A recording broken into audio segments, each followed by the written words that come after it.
আবারও চলে এসেছি নতুন একটা রিভিউ নিয়ে। এখন রিভিউ করছি হচ্ছে ডাঙ্কি। ফাইনালি দেখে নিলাম ডাঙ্কিটা, অনেক একটু লেট হয়ে গেল। তো ডাঙ্কিটা দেখে নিলাম, দেখে আমি জাস্ট রিভিউ করছি, এখন বাড়ি যেতে দেরি হয়ে যাবে যার ফলে।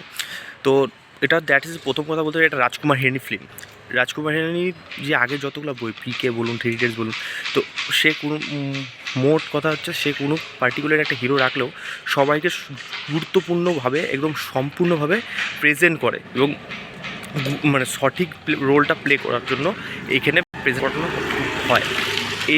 এইবার বলতে চাই, এবার এই বইয়ের মধ্যে বিকি কৌশল, তাপসী পান্নু, ববি আইরনি, শাহরুখ খান, এরা সবাই আছে এবং এদের যে প্রতিটি ক্যারেক্টারকে যথাযথ একদম সম্পূর্ণ সুন্দরভাবে প্রেজেন্ট করা হয়েছে, প্রেজেন্ট করেছে রাজকুমার হিরানি।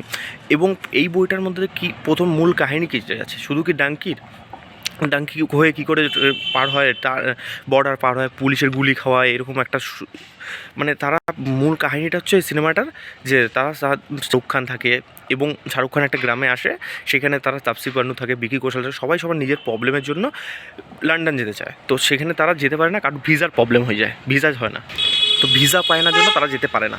কিন্তু তারপরে কী করে তারা ডাঙ্কি রুট ধরে যাওয়ার চেষ্টা করে, কিন্তু সেই রুটটা খুব ভয়ানক, যখন তখন মরে যেতে পারে মানুষ, যখন তখন না খেয়ে থাকতে হবে সারাদিন, মনে কর দিনের পর দিন না খেয়ে, তারপরে গিয়ে যেতে হবে 2-3 মাস 4 মাস পরে গিয়ে যাবে। এবং এই কষ্টটা তারা করছে এই সিনেমাটার মধ্যে। তো তারপরে এখানে চলে আসি সিনেমার মধ্যে, যে শুধু রাজকুমার হিরানি সিনেমার মধ্যে ইমোশন থাকবে, হাসি থাকবে, এটা একটা এরকম করে তারা সে সিনেমাটা বানায়।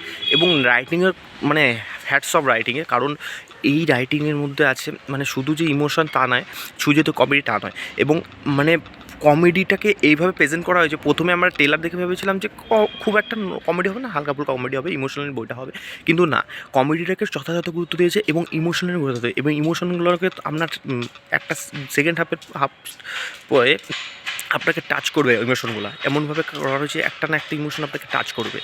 তো that's it Rajkumar Hirani film.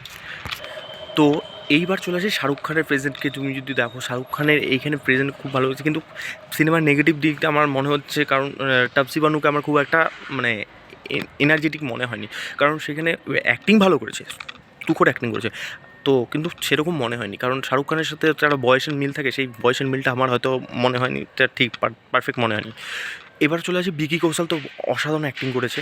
এবং বনি আইরনি, মানে ওনাকে যে একটা ইংলিশ টিচার হিসেবে এখানে রাখা হয়েছে, মানে অসাধারণ বনি আইরনি তো অ্যাক্টিং করে, এবং তার যে একটা সিন মানে অসাধারণ। তারপরে একজন আছে একটা ওখানে একটা ছেলের মা আছে যে জিন্স প্যান্ট পরে, তো লাস্টের সিনটা মানে লাস্ট সিনে একদম জিন্স প্যান্ট নিয়ে যেভাবে একটা মানে কমেডি করা হয়েছে, মানে অসাধারণ। একটা কথা মানে ছোট্ট কথা দিয়ে কমেডি কী সুন্দর করা যায়, এই সিনেমাগুলো দেখলে বোঝা যাবে। তো আমার তো এটা বলা ছিল, তোমাদের যদি কিছু বলা থাকলে কমেন্ট সেকশনে জানাইও। চলো টাটা।